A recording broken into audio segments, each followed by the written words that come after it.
पाताल से प्रकट हुए शिव, पातालेश्वर धाम की 250 वर्षों की अद्भुत गाथा।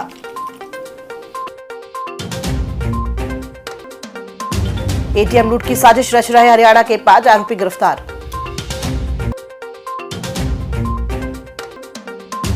डिप्टी कमिश्नर का वेतन रोकने कलेक्टर ने दिए निर्देश।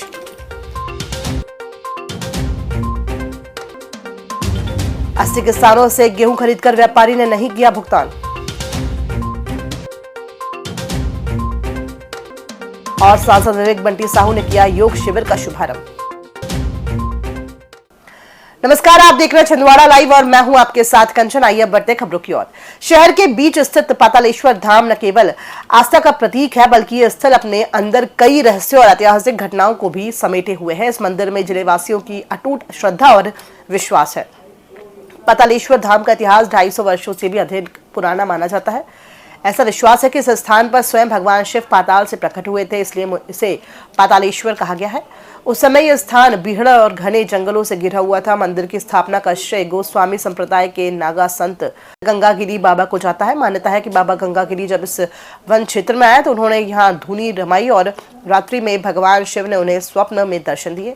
स्वप्न में ही शिवजी ने इस स्थल पर अपनी उपस्थिति का संकेत दिया। अगले ही दिन बाबा ने नियत स्थान पर खुदाई कराई, जहाँ से भूरे रंग का शिवलिंग प्रकट हुआ। इस चमत्कारिक घटना के बाद बाबा ने एक छोटी सी मढ़ई बनवाकर शिवलिंग की स्थापना कराई। ये शिवलिंग आज भी भक्तों के लिए विशेष आस्था का केंद्र है। समय समय पर यहाँ भक्तों और संतों द्वारा जीर्णोद्धार और निर्माण कार्य भी कराए गए।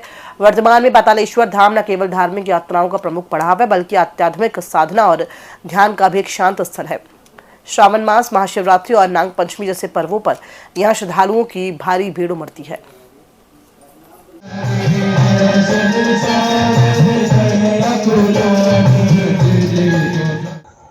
देखिए, सबसे पहले तो आपके चैनल के माध्यम से सभी भक्तों को जय श्री राम, जय श्री महाकाल। आप सभी को श्रावण वर्ष की बहुत बहुत शुभकामनाएं। आज से 200-250 साल पहले एक गंगागिरी जी महाराज हुआ करते थे। गंगागिरी जी महाराज, जिनकी जीवित समाधि मंदिर के सामने है, आप अभी जाएंगे तो वहां जीवित समाधि है। उन महाराज जी को भगवान शंकर ने रात्रि में स्वप्न में दर्शन दिया था और उन्होंने कहा कि मैं यहाँ पर हूँ, आप मुझे यहाँ से निकालो। तो गंगागिरी जी महाराज की जो सबसे पहली पीढ़ी है, वही उनकी पीढ़ी आज ये 7वीं 8वीं पीढ़ी जो है यहाँ तिलक गिरी जी गोस्वामी के, वो आज यहाँ पे 8वीं पीढ़ी के रूप में यहाँ पर पूजन कर रहे हैं। भक्तों के लिए यहाँ पर ऐसी सुविधा की गई है कि एक टीन सेट के नीचे बढ़िया भंडारा का व्यवस्था बनाई गई है। यहाँ भंडारा चल रहा है। साज सज्जा भी आपने देखें कि यहाँ पे जय भोले की सरकार, जो मित्र मंडली है जय भोले की सरकार समिति के द्वारा, यहाँ पर प्रत्येक सोमवार को अलग अलग तरीके से भगवान का श्रृंगार किया जा रहा है। पांडुरा जिले के लोधीखेड़ा में पुलिस ने राय सोनी कॉलेज के पास एटीएम लूट की योजना बना रहे हरियाणा के नूह जिले के 5 आरोपियों को गिरफ्तार किया है। लोधीखेड़ा थाना प्रभारी एबी मर्सकोले ने बताया कि पुलिस को मुखबिर से सूचना मिली थी, कि जिसके बाद 12 जुलाई को घेराबंदी कर आरोपियों को पकड़ा गया। आरोपियों के पास से गैस कटर, देसी कट्टा, धारदार हथियार, कार और अन्य सामग्री बरामद की गई है। पूछताछ में पता चला है कि इन्हीं आरोपियों ने 2019 में जुन्नार देव में 67 लाख की एटीएम लूट की थी। गिरफ्तार आरोपियों में वसीम पिता मूसा खान, फयुद्दीन पिता रती खान, अरबाज पिता हाकमदीन खान, हामिद पिता अशरफ खान, तालीम पिता वसीर खान शामिल हैं। कलेक्टर शीलेंद्र सिंह ने सोमवार को कलेक्टर सभा कक्ष में आयोजित टीएल बैठक में समय सीमा के लंबित प्रकरणों की समीक्षा की। बैठक में उन्होंने सीएम हेल्पलाइन आयोगों, न्यायालयों से जुड़ी शिकायतों के निराकरण को प्राथमिकता देने के निर्देश दिए। पार्वती नगर व संस्कार कॉलोनी क्षेत्र में शासकीय नाले पर अवैध शॉपिंग कॉम्प्लेक्स व बेसमेंट निर्माण की शिकायतों पर कार्रवाई न होने से नाराज होकर उन्होंने नगर निगम के डिप्टी कमिश्नर का वेतन रोकने के निर्देश दिए। कलेक्टर ने कहा कि सभी विभाग गुणवत्तापूर्ण व समयबद्ध निराकरण सुनिश्चित करें। जिले की चौरई कृषि उपज मंडी में व्यापारी प्रिंस जैन द्वारा 80 किसानों से करीब 2 करोड़ रुपए का गेहूं खरीदकर अब तक भुगतान न करने का मामला सामने आया है। किसान अनिरुद्ध बघेल और इंद्र कुमार सनोडिया सहित अन्य ने बताया कि महीनों बीतने के बाद भी उन्हें 1 भी रुपया नहीं मिला। किसानों ने थाना, एसडीएम कार्यालय और मंडी समिति में कई बार शिकायत की, लेकिन कोई ठोस कार्रवाई नहीं हुई। किसानों की कुल बकाया राशि 1.83 करोड़ रुपए से अधिक है। भुगतान न मिलने से किसानों की अगली फसल पर संकट गहराता जा रहा है। किसानों ने कलेक्टर व न्यायालय से तत्काल कार्रवाई की मांग की है। मैंने शासकीय कृषि उपज मंडी चौरई में 3 महीने पहले अपनी गेहूं की उपज बेची है, जिसका पैसा व्यापारी द्वारा आज दिनांक तक नहीं दिया जा रहा है। और जैसा कि अपन ने एसडीएम चौरई सर से भी मुलाकात की, निरीक्षक सर भी कोई जवाब नहीं दे रहे हैं। एडीए मैडम अंकिता त्रिपाठी जैसे 3 बार मिल चुके हैं, कलेक्टर साहब से हमारी मुलाकात अभी तक हुई नहीं है। हम हमारा पैसा चाह रहे हैं सर, हमको बहुत दिक्कत हो रही है। 3-4 महीने होने लगा है। 26, 27 और 29 तारीख को 3 तारीख को बेचा हूँ, चौथे महीने में। अभी तक उसकी राशि उपलब्ध नहीं हुई है और टीआई साहब को भी एफआईआर दर्ज कराया, एसडीएम मैडम से मुलाकात हुई और हमें यहाँ कोई सपोर्ट नहीं मिल रही किसान। पतंजलि योग समिति और युवा भारत समिति छिंदवाड़ा द्वारा आयोजित 3 दिवसीय योग अभ्यास शिविर का शुभारंभ सांसद विवेक बंटी साहू ने स्वामी आदित्य देव के सानिध्य में दीप प्रज्वलित कर किया।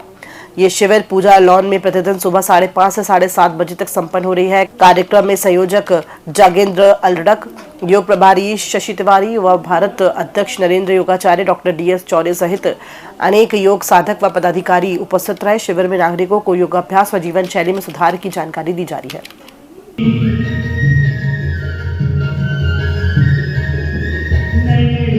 प्राचीन विरासत है जो हमारे ऋषियों ने हमारे ऊपर बहुत बड़ी अनुकंपा करके हमें योग का ज्ञान दिया और किसी कालांतर में वो योग विलुप्त सा हो रहा था, केवल गुफाओं बंदराओं में कहीं सीमित सा रह रहा था। लेकिन उस योग को पुनः विलुप्त होने से बचा करके उस गुफाओं बंदराओं से निकाल करके जन जन की क्रांति और जन जन तक पहुंचाने का कार्य प्रभु सुख है। जो असल सुख है, असल आनंद है, वो तो योग में ही है।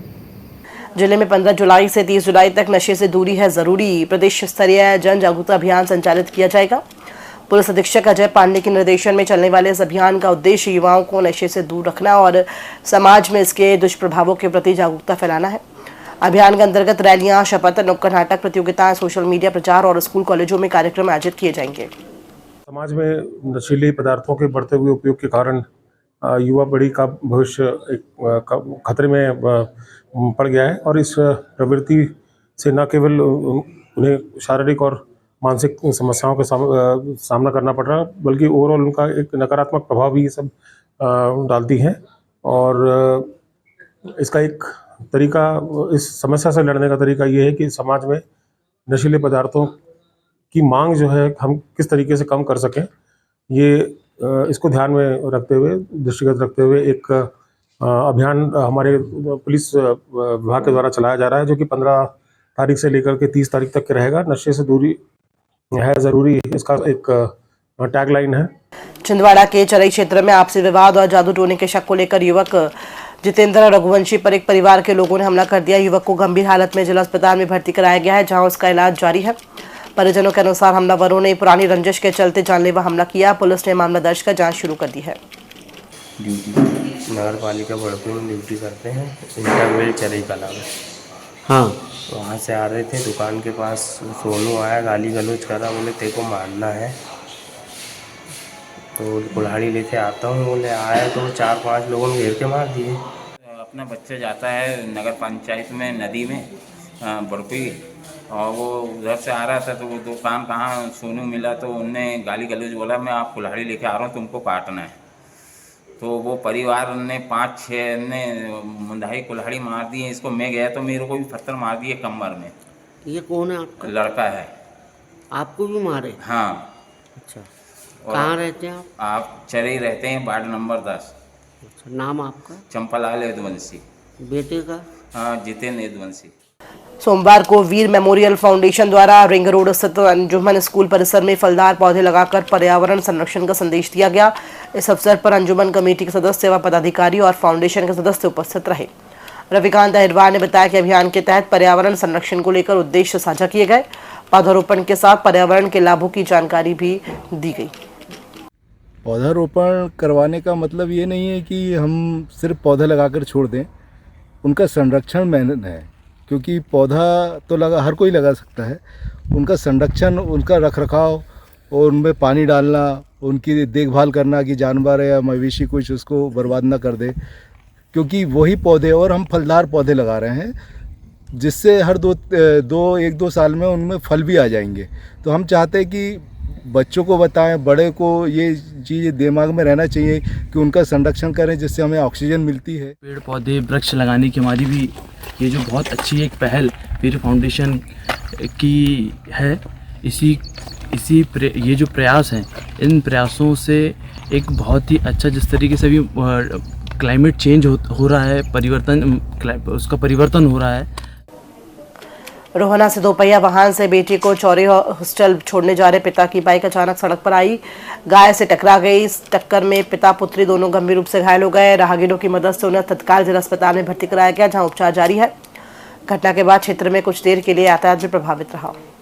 हम लोग जा रहे थे चौरी, सामने का है, आगे गाय से टकरा, हॉस्टल जा रहे थे पापा जी छोड़ने जा रहा है, पूरी बात बता। छोड़ने हॉस्टल जा रहे थे। अच्छा, महिमा पढ़ती हैं? हाँ पढ़ती हैं, हॉस्टल छोड़ने जा रहे थे।